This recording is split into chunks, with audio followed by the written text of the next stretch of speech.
बिस्मिल्लाहिर्रहमानिर्रहीम। अस्सलाम वालेकुम। मैं हूं सलमान हैदर। दुआ है परवरदिगार से कि उसने आपको और आपके अहले खाना को अपनी हिफ्ज़ व अमान में रखा हुआ। सर, एज पर प्रेडिक्शन वही मैंने जो कहा था कि आज एक सीन क्रिएट होना है और वही सीन हुआ इस वक्त अडियाला के बाहर।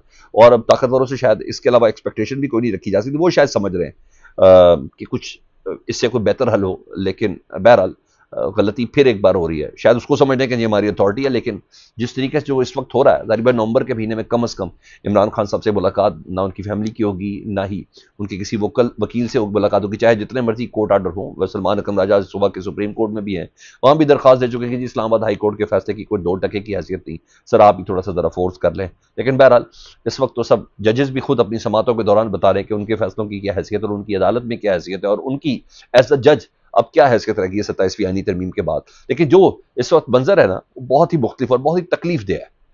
जी हाँ, वक्ती तौर पर शायद ये बातें इस तरह रहे, लेकिन बहरहाल इमरान खान साहब की बहनें और पाकिस्तान तहरीक इंसाफ की मेजर क़यादत, उनका ताल्लुक़ खैबर पख्तूनख्वा से हो, इवन पंजाब असम्बली से हो, पंजाब से हो, वो तमाम की तमाम अडियाला के बाहर मौजूद थी जी। और आज इमरान खान साहब की 6 अफराद की लिस्ट शामिल थी, वकला की टीमों की शामिल थी, इमरान खान साहब की बहनों ने मुलाकात करनी थी, लेकिन वो मुलाकात नहीं करवाई गई। उसके बाद बल्कि बाकायदा तौर पर जिसे कहते हैं वो बिस्त वाला आंसर वो डालने की कोशिश की गई। और जो रिपोर्ट्स हैं, क्योंकि बहुत हद तक ट्विटर भी बंद रहा, क्योंकि कोई ग्लिच आया हुआ जिसकी वजह से कई वेबसाइट्स उस तरीके से काम नहीं कर रही थी। लेकिन जितनी इन्फॉर्मेशन अब तक मेरे पास आई है जी, उसके मुताबिक जी बहनों ने धरना दिया जी, बाकायदा तौर पर। वो तमाम लोग भी उनके साथ शामिल हैं, जिसमें खैबर पख्तूनख्वा से ताल्लुक़ रखने वाले MNAs भी उसके अंदर, शायद खटक वगैरह और दीगर अफराद भी शामिल है जी। और जो रिपोर्ट्स आ रही हैं उसके मुताबिक अडियाला रोड पर बानी PTI की बहनों का धरना जारी है और पुलिस ने मुजाहिरीन से मुज़ाकरात करके उनको मुंतशिर करने की कोशिश की, जो नाकाम रही और अच्छा खासा सीन भी क्रिएट हुआ। कहा जा रहा है कि हाथों पाई भी उधर हुई है और कोई चीज़ फेंकी गई थी शायद खटक के ऊपर, जिसके बाद ये हुआ। और मुज़ाकरात में नाकामी के बाद पुलिस ने धरने के शुरा के खिलाफ क्रैक डाउन शुरू किया और मर्द कारकुनों की गिरफ्तारियां भी शुरू की गई है। और इसके बावजूद बानी PTI की बहनों का धरना जारी है। इस सिलसिले में बाकायदा मौक़िफ़ भी दिया अलीमा खान साहबा ने। उन्हें कहा इससे पहले जब इमरान खान से मुलाकात ना ही करवाई जाती तो हम धरना देते थे, तो ये हमें वर्कर्स को गिरफ्तार करने की धमकियां देते थे कि आप यहां से उठ जाओ वरना इन वर्कर्स को पर्चों में डाल देंगे, और हम डर के उठ जाते थे। लेकिन आज मैं इनको बता दूं कि आज गिरफ्तारियां भी हुई, तब भी हमने यहां से नहीं उठना। सारी बातें सर, मुलाकात ही नहीं करवाई जा रही। 3 हफ्ते हो गए इमरान खान साहब से। अब जो मर्जी कर लें, पर्चों में डाल लें, बुकला खड़े हैं, कहते हैं जो करना है वो आज कर लें, हम यहां से किसी तौर पर भी नहीं उठेंगे। मुख्तलिफ जो उधर मकामी रिपोर्टर्स हैं उनकी ट्वीट से इतना कम अज़ कम अंदाजा हुआ है कि अडियाला जेल मैदान जंग बना हुआ है जी। और अडियाला जेल के बाहर अलीमा खान साहबा और उनका जो एहतजाज है वो डटा हुआ है जी। और इस दौरान शायद खटक साहब पर किसी ने कोई शय फेंकी थी और तसादम की सी सूरत हाल है। और कई रुफ़का वगैरह सारे भी इस वक्त ज़मीन पर गिरे हैं, यानी यहाँ ये वाली रिपोर्ट्स तक तो सामने आ रही है। बहरहाल इस दौरान अलीमा खान साहबा से एक बार फिर वारंट गिरफ्तारी भी साइन कराया गया। और दलेर है जी, वो कहती है मैं इनको कहती हूँ गिरफ्तार करें, लेकिन मुझे गिरफ्तार नहीं करते। आज 11वां अरेस्ट वारंट मेरा दस्तखत करवा रहे हैं, मेरी जायदाद अटैच कर रहे हैं, बैंक अकाउंट बंद कर दिए हैं, मेरा ID कार्ड, मेरा पासपोर्ट बंद कर दिया है। इन्होंने नंबल यूनिवर्सिटी जिसके अकाउंट में दीगर बोर्ड मेंबरान की तरह मैं भी महज सिग्नेटरी हूँ, वो अकाउंट भी बंद कर दिया है।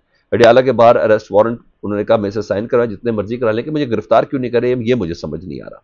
बहरहाल एक अच्छा खासा सीन उधर क्रिएट हुआ है। दूसरी खबर उस शख्स के हवाले से जैसे 2 रोज कबल शाहजेब खानजादा साहब टोरंटो में जिस जगह पर मौजूद थे, स्टोर के अंदर अपनी बीवी के हमरा मौजूद थे, तो वहाँ एक शख्स ने उनसे पूछा कि भाई तुमने अपने प्रोग्राम में जो जो चीज़ें पूछी थी बाकायदा तौर पर प्लान करके, उससे मुतल्लिक बताओ, तुम्हें शर्म नहीं आई ये तमाम चीज़ें, जिसका फिर एक तो टच भी नॉट वाली पोजीशन आ गई। हालांकि ऐसे कई हिस्ट्री में वाक़यात हैं जिस पे शायद मीडिया उस तरीके से बोलता, लेकिन बाकायदा जब पाकिस्तान के वज़ीर इत्तलाआत, पाकिस्तान के वज़ीर दिफा उसके अंदर एक्टिव हुए, तो ये साफ भी सामने आया। मुख्तलिफ लोगों की IDs शक्लें दिखाई जा रही थी, कोई जवान अफराद की नहीं, सर एक अच्छा बुजुर्ग आदमी है ये, अच्छा बुजुर्ग आदमी है, यानी ही 60+ और शाहिद भट्टी इसका नाम है। उसने मैं वीडियो पैगाम जारी किया। उन्होंने कहा मैंने शाहजेब खानजादा से पूछना चाहा कि उसने इखलाक से गिरा हुआ प्रोग्राम क्यों किया। मेरी बात का जवाब देने की बजाय वो बीवी के पीछे छुप गया। करोड़ों दिलों के महबूब लीडर की पाकबाज बीवी के बारे में शर्मगेजी का खमियाजा इसे दुनिया और आखिरत में भुगतना पड़ेगा। उन्होंने कहा क्या मैं वो सवाल शाहजेब खानजादा अपनी बीवी से मुतल्लिक कर सकते हैं? उन्होंने कहा मैं हट था जिसकी बना पे मैंने किया, और फिर उसमें काफ़ी कटिंग शटिंग भी थी। तो बहरहाल उनका पैगाम आ गया है। उन्होंने कहा भाई मैं कोई, मुझे ऐसी कुछ छुपने की ज़रूरत नहीं है। जो गुजरांवाला वगैरह में चापे मारे जा रहे हैं मुख्तलिफ जगहों पर, उन्होंने कहा नहीं कोई छुपने की ज़रूरत नहीं है, मैं आपके सामने खड़ा हूँ। اور میں یہ ساری باتیں انہوں نے کہا میری وجہ میرا استبدال اس سلسلے میں یہ ہے. اچھا یہ ہے. دوسرا ادھر کچھ اور چیزیں بھی سامنے آئی ہیں سر. ان خبروں کے مطابق سر جہاں میں نے آپ کو بتایا کہ عمران خان صاحب کی بہنوں نے دھرنا دیا ہوا ہے نا, ادھر کچھ اور چیزیں بھی سامنے آئی ہیں. ادھر اسلام آباد ہائی کورٹ کی شاہراہ کے اوپر نا اسلام آباد ہائی کورٹ میں ایک بڑا زبردست مسئلہ پیدا ہوا ہے, کیونکہ جو آئینی عدالت ہے اس میں وکلا حضرات تقسیم ہو گئے. جب وکلا حضرات اس میں تقسیم ہوئے نا تو دونوں بارز آمنے سامنے ہیں. اسلام آباد ہائی کورٹ بار کے سیکرٹری نے عدالت کے سیکٹر جی 10 منتقلی کرنے کی مخالفت کی ہے, جبکہ اسلام آباد ڈسٹرکٹ بار نے ہائی کورٹ کو سیکٹر جی 10 منتقلی کی حمایت کر دی. سر 27ویں آئینی ترمیم کا رولا تھا. کیا حکومت کی گیم ہے, کیا سسٹم کی گیم ہے. وکیل اس عمارت کے حوالے سے کھڑے ہو گئے ہیں, اور آئین پہ جو 27ویں ترمیم کے حوالے سے جو قدغن لگی آئین یا سسٹم کے یا جوڈیشل سسٹم کے پر, اس کی بجائے یہ لوگ کسی اور کام پر لگ گئے. ہے نا مزیدار بات. جی ہاں, اس لیے وہ بہت عقل مند ہے, جو یہ گیم پلان کرتے ہیں وہ بہت زیادہ عقل مند ہے. بہرحال کمال کام ہوا بھائی. ادھر فیلڈنگ پوری بن نہیں رہی. وزیر اعظم آزاد کشمیر صاحب نے حلف لے لیا, لیکن کابینہ کے افراد کا بھی حلف باقی ہے. تو آج یہ ہونا تھا. پتہ چلا جی کابینہ کی تعداد و وزراء کے محکموں کے حوالے سے آج رات مشاورت جاری رکھنے کا فیصلہ کیا گیا ہے. ممکنہ مشاورتی عمل مکمل ہونے کے بعد کل دن 11 بجے کابینہ کا حلف ہوگا. سر کچھ لو اور دو والی بات ہے نا. مزے کی بات, جو یہ راٹھور صاحب نئے وزیر اعظم آئے ہیں جی آزاد کشمیر کے, انہوں نے سب سے پہلے کہا ہے کہ وہ جو مہاجرین کی نشستیں تھیں میں نے وہ ختم نہیں کرنی, میں اس کے حق میں ہوں.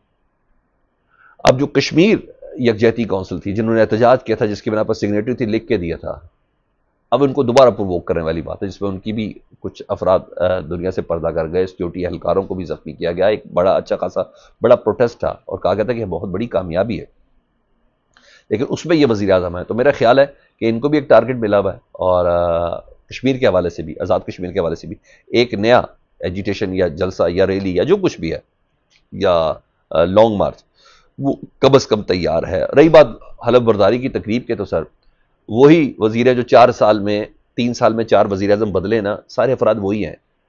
اس کابینہ سے گئے, پھر اب دوسری کابینہ میں, دوسری کابینہ سے تیسرے کابینہ, یہ تمام وہی افراد ہیں ماشاءاللہ, مور اور لیس وہ یہی ہے. تو خور و خوص ہو رہا ہے کہ بھائی ساتھ چلنے کا کرنا کیا ہے, اور کچھ بھی نہیں. بہرحال باتیں تو بڑی کی کہ ہمارے پاس ٹارگٹ بہت بڑا ہے, کیا نہیں ہے, لیکن بہرحال یہاں سب ہے. ادھر سینیٹر مشتاق صاحب بھی آج موجود تھے اظہار یکجہتی کرتے ہوئے اپوزیشن کے ساتھ. تو وہ کہتے ہیں چند لوگوں نے پاکستان کے کروڑوں لوگوں کو غلام بنا لیا ہے, اور اس وقت ملک پر اشرافیہ کی بدماشیوں کی حکومت ہے جو بے شرمی کے ساتھ جمہوریت اور پارلیمنٹ سے کھلواڑ کر رہے ہیں. ہم ہر ممکن اس حوالے سے تحریک چلیں گے. پہلا تحریک تحفظ یعنی پاکستان کا جو پلیٹ فارم ہے, جمعے کے روز انہیں پاکستان میں یوم سیاہ منانے کا اعلان کیا ہے. انہیں اگلے ہفتے تمام سیاسی جماعتیں, سول سوسائٹی, اسٹیک ہولڈرز کے ساتھ مل کر آئندہ کا لائحہ عمل بنائیں گے. یہ ملک اس طرح نہیں چل سکتا, یہ انہوں نے کہا. جنید اکبر صاحب کا جملہ بہت معنی خیز تھا. انہوں نے کہا ہم اداروں کو اون کرتے ہیں لیکن فرد واحد سے نفرت کرتے ہیں. ہم اب بھی چاہتے ہیں مذاکرات ہو, لیکن ڈنڈے کے زور پر نہیں, چاہے کچھ بھی ہو جائے لیکن ڈنڈے کے زور پہ نہیں. ادھر ملاقاتیں ہوئی ہیں جی محسن نقوی صاحب کی قائم مقام امریکی سفیر نٹلی بیکر صاحبہ سے, اسلام آباد دھماکے کی مذمت اور ان تمام چیزوں ہیں. مذاکرات اور دہشت گرد حملے ایک ساتھ نہیں چل سکتے ہیں. میرا جہاں تک خیال ہے کہ اس پیمانے پہ ملاقاتیں مذمتوں کے اوپر نہیں ہوتی, اس کو فورس ہی کیا جا سکتا ہے بہت سے پیرائی کے اوپر. لیٹس سی, کچھ چیزیں سامنے آتی ہیں تو آپ کے سامنے ضرور رکھتے ہیں. بہرحال فی الحال اس وقت انفارمیشن بھی کسی حد تک لگی بندی ہے, کیونکہ اس طریقے سے سوشل میڈیا کام نہیں کر رہا, ٹویٹر کام نہیں کر رہا, سوری ایکس کام نہیں کر رہا کہ انفارمیشن آئے. فیڈ بیک سے متعلق دعا کریں, اپنا بہت خیال رکھیں. اللہم صلی علی محمد و علی محمد.